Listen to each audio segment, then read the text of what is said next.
All right, Shalom. I'm going to start by giving all the praises, glory, and honor unto Yahweh, Ba'ashem, Yahushai, Ba'ashem, Arachakwadash. Double honor to all the apostles and bishops of the great millstone that rule well. Peace, blessings, and salutations to the hopeful elect tabernacle of David scattered abroad throughout the four corners of the earth. Now, I just want to make this point in regards to these small hats that are in the land. And it seems to them that a victory was gotten on their behalf because when they was getting attacked by Iranian forces, through those various missiles that were being shot off from various regions, hundreds of them were launched, but only 1% got through. And I guess they hit a base, but nothing major was destroyed in the attack because a lot of the missiles were intercepted. And of course, they had to have help. They got help from the U.S., Britain, France, etc. Now, the point that I want to make is, if these are supposed to be the people, why would they need a defense? Why would they need a missile defense? Why would they need help and aid from these European forces that, according to the Bible, is the enemy of the Most High? We're talking about the beast and the whore that rides it.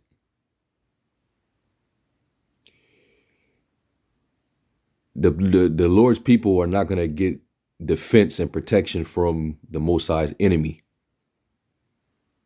The Most High, Yahweh Shema Shai, always been the protector and defense of the true Israel. So that should also in itself raise flags. That should get you to question, wait, how are these the people when they need a defense, a missile defense? They need technology to protect them. Now, what do we always say is going to defend us? The Lord's going to protect us with his right hand, his strong arm. He's going to defend us with the power. And that's the key difference. That's how you know these can't be the people, man. So I'm going to play just a little clip of this news segment. All right, this is that war criminal, Netanyahu. He's going to be the one that's going to drag everybody into this. He's going to get everybody involved with his actions. And, we know the prophecy that the least of the flock shall draw them out and make them desolate along with them. So he's doing what he's supposed to do. All right. This is going to, stir things up in the entire region. But I'm going to play this real quick. Citizens of Israel, in recent years, and especially in recent weeks, Israel has been preparing for a direct attack by Iran. Our defensive systems are deployed. We are ready for any scenario, both defensively and offensively. The state of Israel is strong. The IDF is strong. The public is strong. And soon enough, in city after Israeli city, sirens began to wave.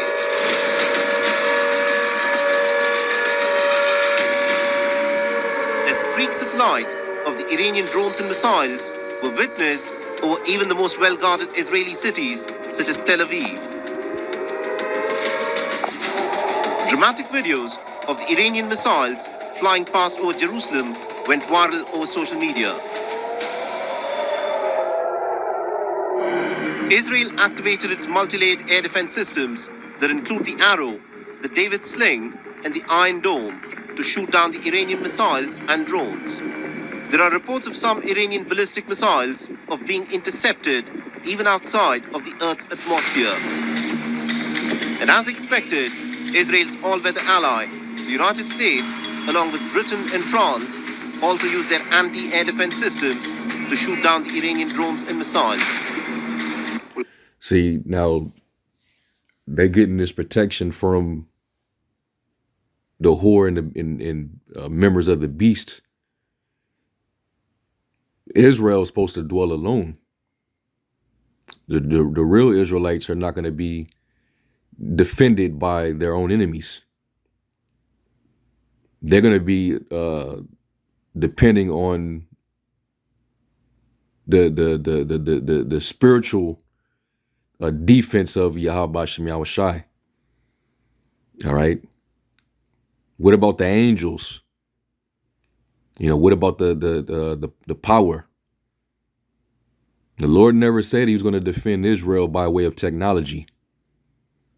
And he was not going to use enemies who we need to be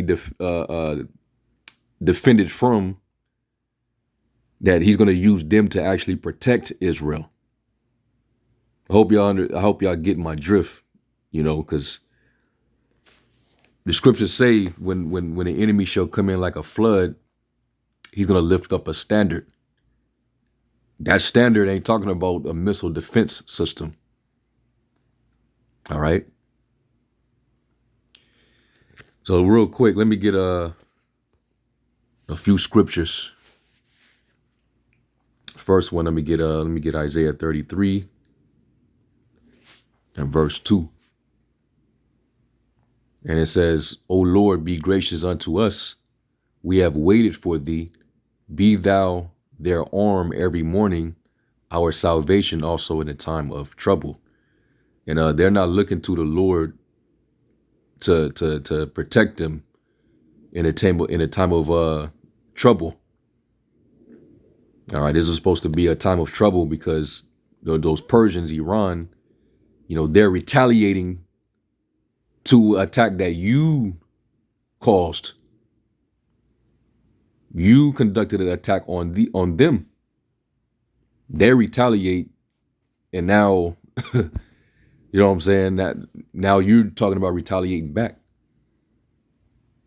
This is already proof that they're not the people. Isaiah, the 2nd chapter, already makes it clear. When the true people come into the land, nations shall not lift up sword against each other, and they will not learn war anymore. We get rid of all the weapons of war. So obviously that hasn't occurred yet. All right. Because the true people are not in the Holy Land. But in the meanwhile, the true children of Israel that are scattered, all right, in the land of their captivity, we're only supposed to be depending upon the arm of our Lord for our protection. We don't have a missile defense system. We don't have an army. We don't have a military. We don't have nations backing us. We don't get aid from enemy nations. So this destroys their credibility already. All right. So let me go from there. Let's go to the previous chapter. Because we're talking about defense, right? The Lord never spoke of Israel being protected by a missile defense system. There would be no need for a Iron Dome for us to be protected. This is Isaiah 31.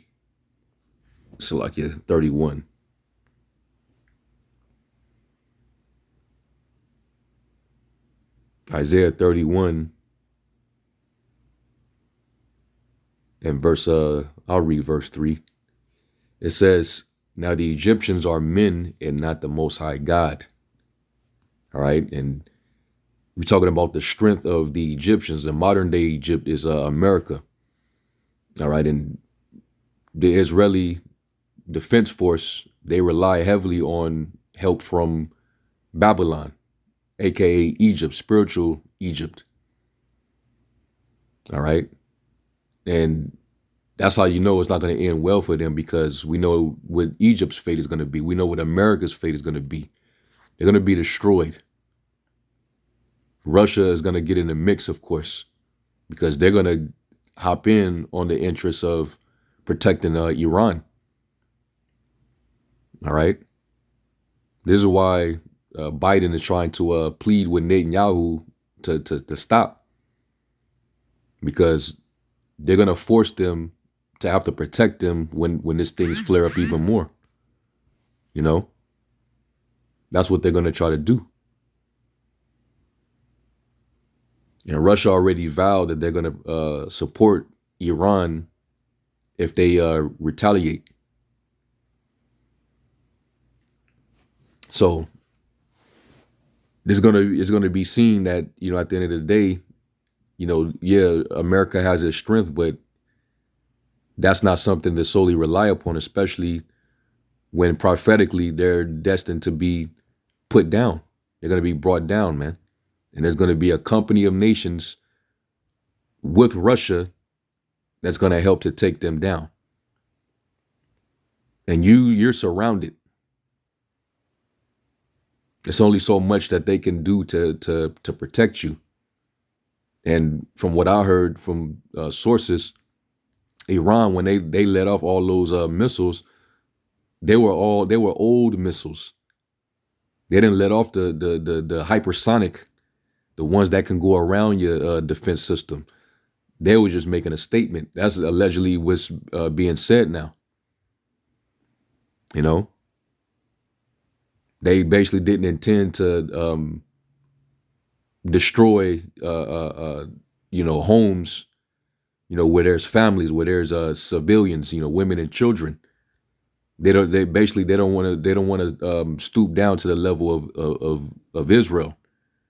You know, what we see in them, they clearly taking out civilians. They'll bomb a hospital. But anyway, you know, that's not the point. But, you know, if Iran, you know, and they're pretty much preparing, you know, for Israel, in which they're anticipating Israel to retaliate. Netanyahu's definitely gonna retaliate. All right.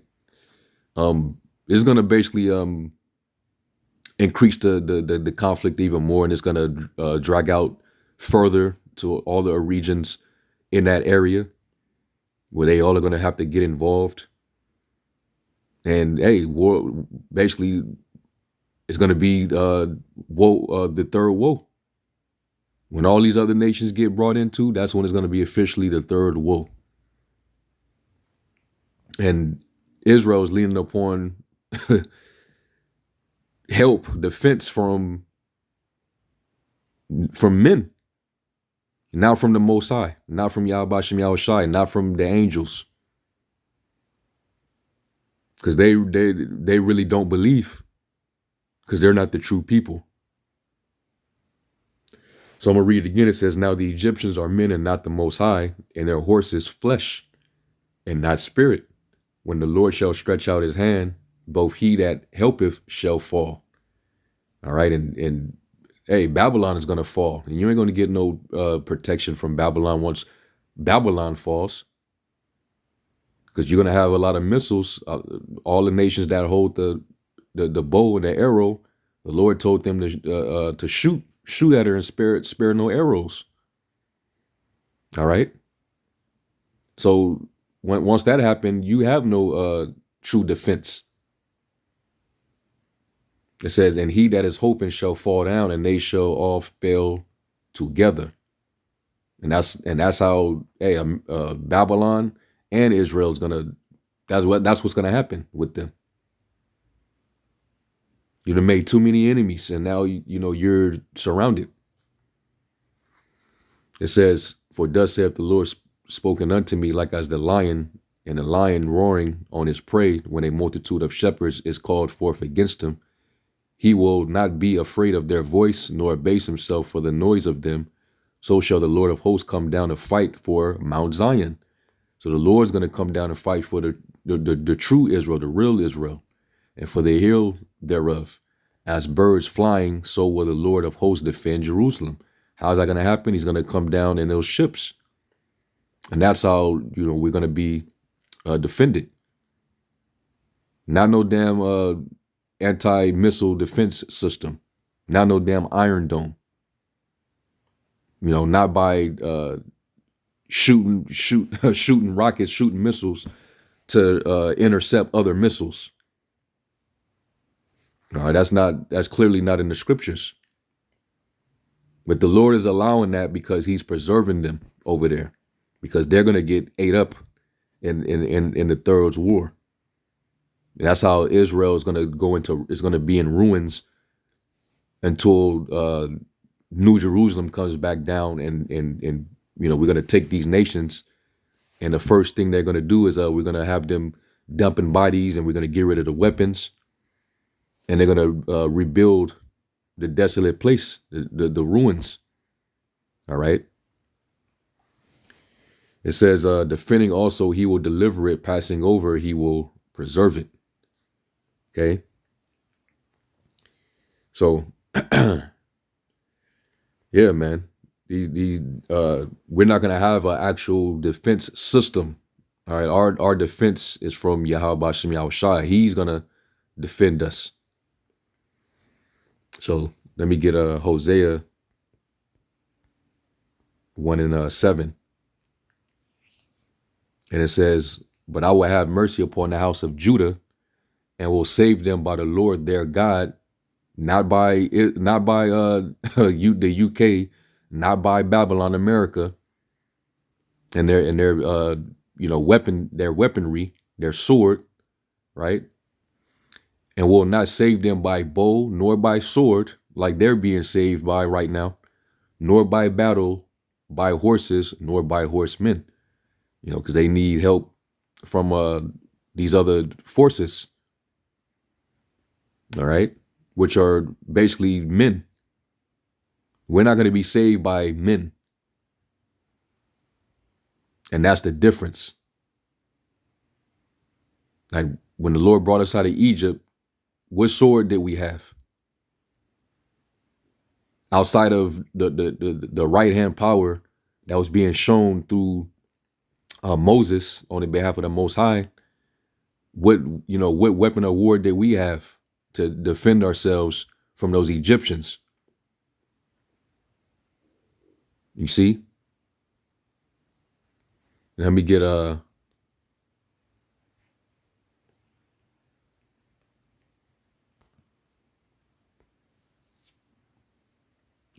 Sirach 30, I think it's 34. Yeah, Sirach 34:16, it says, for the eyes of the Lord upon them that love him, he is their mighty protection and strong stay, a defense from heat, and a cover from the sun at noon, a preservation from stumbling and a help from falling. So we know who our protector is. We know where we get our defense from. All right. Hey, the scriptures say the angels encamp around about those that fear the Lord. Them devils, all they got is just the sword. That's all they got. Because Esau, he lives by that sword. That's his blessing. So that's his offense and his defense is the sword. Our defense isn't the sword. Our defense is Yahweh Shem Yahushai. That's who we looking to save us, to get us up out of here when that time comes. All right. We're not looking for an army to come and save us. None of that. The only army that's going to come and deliver us is the host, the Sabaoth, man. Let me go to Bible Gateway, and I want to go to Wisdom of Solomon.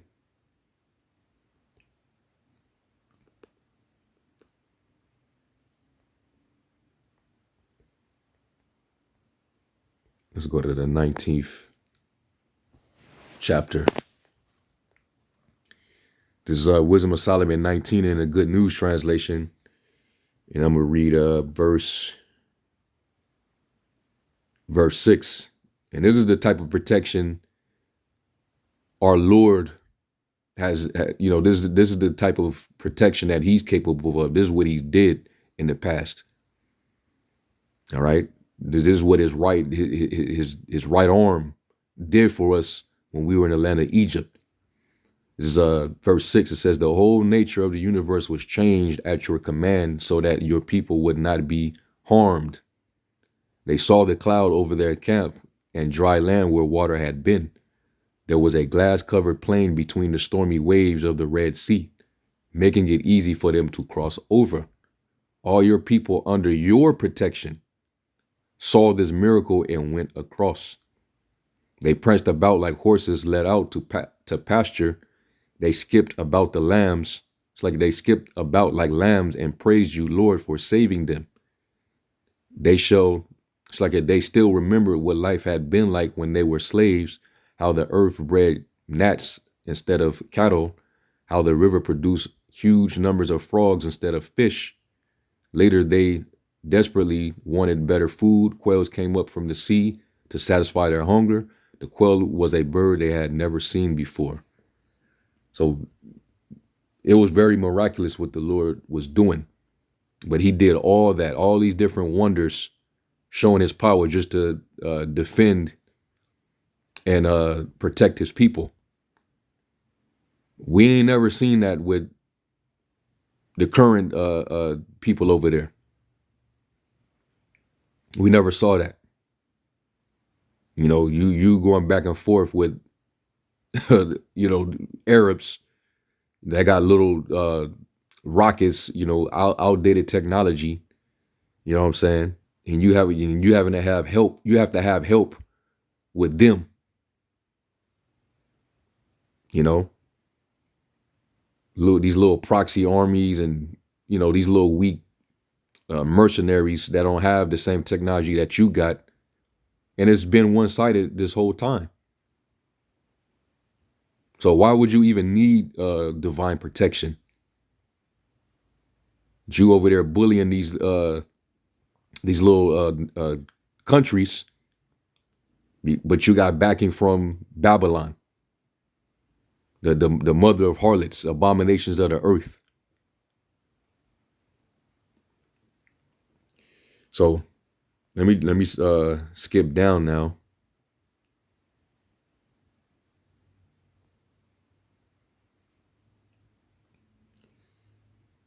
It is verse. I'll read the last verse. It says, Lord, you have made your people great, glorious in all respects. You have never neglected them. You have given them help always, everywhere. And the Lord did it by his own hand. All right. So they're going to give credit to themselves and the whore and the beast. All right. All right. Because Persia just defended themselves by retaliating. All right. It ain't like they're, defenseless, because the scriptures tell you that, was that Isaiah? Fear not, Jacob, thou worm. Let me get, was that Isaiah 41? We're actually defenseless. And that's why we're going to need help from him up above, man. Isaiah 41 and 10. And it says, fear thou not, for I am with thee. Be not dismayed, for I am thy power. I will strengthen thee.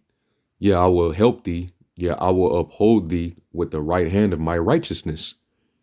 Not with the protection from the West. That the West is not the right hand of the Lord's righteousness. Okay. Babylon is the epicenter of wickedness. Okay. But that's where you get your protection from. It says, behold, all they that were incensed against thee shall be ashamed and confounded. They shall be as nothing. and they that strive with thee shall perish. Thou shalt seek them and shalt not find them. Even them that contended with thee, they that war against thee shall be as nothing and as a thing of naught. It don't seem like that with them because Iran poses a big threat. All right. They don't see Iran as nothing, as a thing of naught. All right, because Iran is gonna be right alongside with Russia, Gog and Magog. All right, Turkey, Gomer, Togarmah.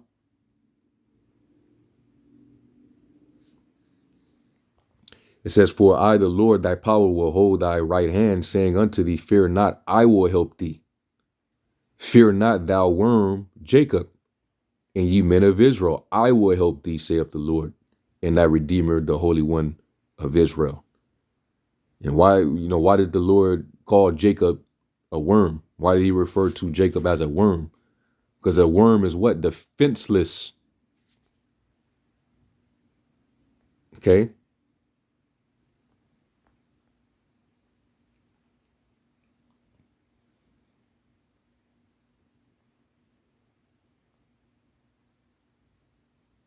Let me see.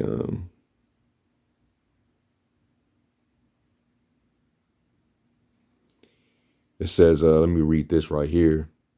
It says, when the female of the scarlet worm species was ready to give birth to her young, she would attach her body to the trunk of a tree, fixing herself so firmly and permanently that she would never leave again.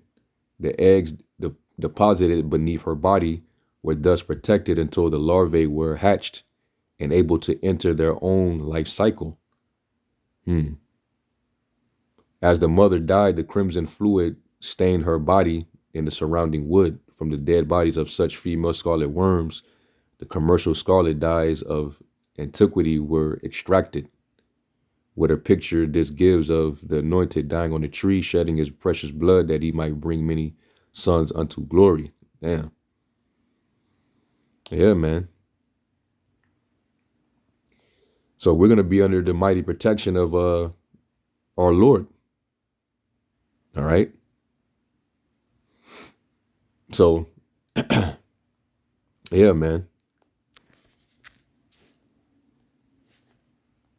It says, behold, I will make thee a new sharp threshing instrument having teeth.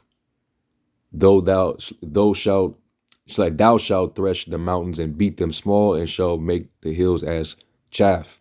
Thou shalt fan them, and the wind shall carry them away, and the whirlwind shall scatter them. All right, and that's talking about the power that the Lord's going to give us. All right, we're going to be able to put our enemies to flight. Not with no damn missile defense, not with, weapons of war. This is talking about power here, man. There's a different kind of instrument. And shall glory in the Holy One of Israel.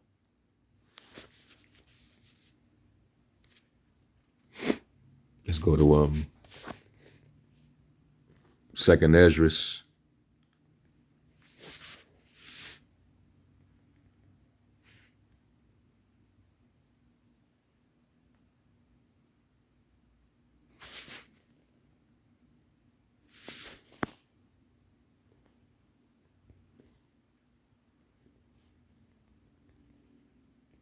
Let me go to Second Esdras, the second chapter. And we're going to go down to verse 24, and it says, be calm, my people, your time to rest will come. Take care of your children like a faithful nursemaid and guide their steps in safe paths so that none of them will be lost. When the time comes, I will hold you responsible for them. Don't worry. When the day of trouble and distress comes, when these other nations, try to come for us, persecute us, which they're going to do, others will cry and mourn, but you will be happy and rich. Other nations will be jealous of you, but they will not be able to harm you. I will protect you with my power and save your children from hell. Be happy, Jerusalem, you and your children, because I, the Lord, will rescue you. Remember your children who are asleep in their graves. I, the Lord Almighty, am merciful and will bring them out from the place where they lie hidden in the earth. Until I come, hold your children close and tell them about my grace and mercy, which are like a spring that never runs dry. All right. So the Lord always promised protection from him, because he's our refuge. He's our buckler, our shield. All right. He's our defense. All right. So the true people of the Lord, they're not going to have this protection from these nations, because we're not going to be regarded among the nations. Okay. So that was a point that I wanted to make in this lesson. All right. And eventually that defense ain't going to do nothing for them, because that's not the right hand of Yahweh Shem Yahweh Shai. All right. They trust in chariots and horses and swords, because that's what they live by. They're carnal. And they're not supposed to be in that land. That's why it's so much war over there.